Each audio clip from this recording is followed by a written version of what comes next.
அன்பின் பிதாவே, அப்பா, எங்களை உமது கரத்தில் ஒப்பு கொடுக்கிறோம். அறிந்தும் அறியாமல் செய்த தவறுகளை மன்னிங்க தகப்பனே. வியாதியோடு நெருக்கத்தோடு போராட்டங்களில் இருக்கிற உடைய பிள்ளைகளுக்கு இயேசுவின் ரத்தத்தின் வல்லமையினால் ஒரு விடுதலையை கட்டளையிடுங்கப்பா. குமாரன் விடுதலையாக்கினால் மெய்யாகவே விடுதலையாவீர்கள் என்று வேதம் சொல்லுகிறதப்பா. ஒரு விடுதலையை இயேசுவின் நாமத்தினால் பிள்ளைகளுக்கு கட்டளையிட்டு பிள்ளைகளை பரிபூர்ண நன்மையினாலும் ஆசீர்வாதத்தினாலும் திருப்தியாக்குங்க. ஒவ்வொரு பிள்ளைகளின் கையின் பிரயாசத்தை ஆசீர்வதிங்க தகப்பனே.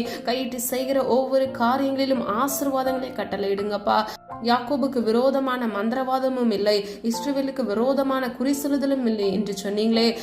பிள்ளைகளுடைய வாழ்க்கைக்கு விரோதமாக சத்ருபானவன் வைத்திருக்கிற எல்லா மந்திர கட்டின் போராட்டங்கள், ஏவல்கள், பில்லி சூனியங்கள் எல்லாவற்றிலும் இருந்து இயேசு கிறிஸ்துவின் ரத்தத்தின் பலமினால் ஒரு விடுதலையை கட்டளையிடும்படியாய் ஜெபிக்கிறோம் தகப்பனே. ஆட்டுக்குட்டியின் ரத்தத்தினால் சாத்தானை ஜெயித்தார்கள் என்று சொன்ன வசனத்தின்படி சாத்தானை மேற்கொண்டு அப்பா பிள்ளைகள் ஜெய ஜீவியத்தை பெற்றுக்கொள்ள கர்த்தர் தாமே கிருபை செய்யுங்க தகப்பனே.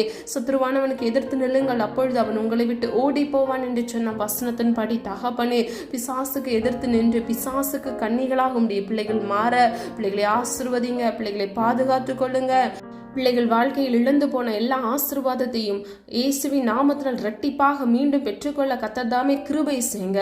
விலையேற பெற்ற நம்முடைய ரத்தத்தின் வல்லமையினால் பிள்ளைகளை ஆசீர்வதிங்க, பாதுகாத்து கொள்ளுங்கப்பா. தலைமுறை சாபங்களை இயேசுவின் நாமத்தினால் ஆசீர்வாதமாக மாற்றுங்க தகப்பனே. கிறிஸ்து எனக்காக சாபமாகி நியாயப்பிரமாணத்தின் சாபத்திற்கு எங்களை நீங்களாக்கி மீட்டு கொண்டார் என்று சொன்ன வசனத்தின்படி உடைய பிள்ளைகள் வாழ்க்கையில் இருக்கக்கூடிய எல்லா சாபங்களையும் ஆண்டவரை கர்த்தர் ஆசீர்வாதமாக மாற்றுகிறீர். அதற்காக நன்றி அப்பா.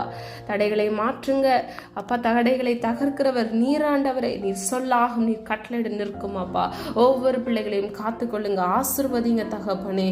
நீர் அப்படியே செய்கிறதற்காக நன்றி. உம்முடைய நாமம் மகிமைப்படுவதாக. இயேசுவின் மூலம் ஜெபிக்கிறோம் பிதாவே, ஆமென்.